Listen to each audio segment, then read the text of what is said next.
Sakalayan Gunarnavasya Vande Guru Sri Charanaravindan.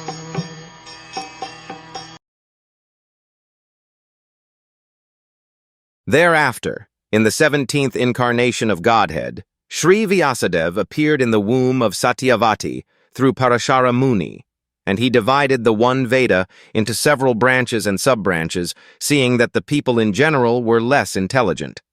Originally, the Veda is one, but Srila Vyasadeva divided the original Veda into four, namely Sama, Yajur, Urg, Atharva, and then again they were explained in different branches like the Puranas and the Mahabharata.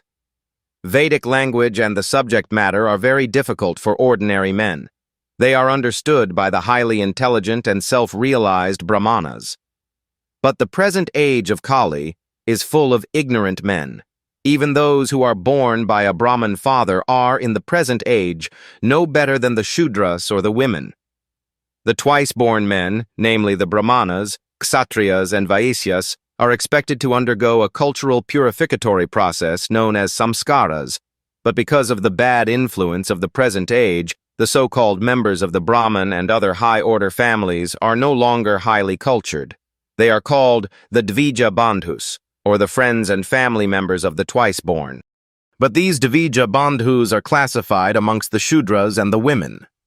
Srila Vyasadeva divided the Vedas into various branches and sub-branches for the sake of the less intelligent classes like the Dvija Bandhus, Shudras, and women,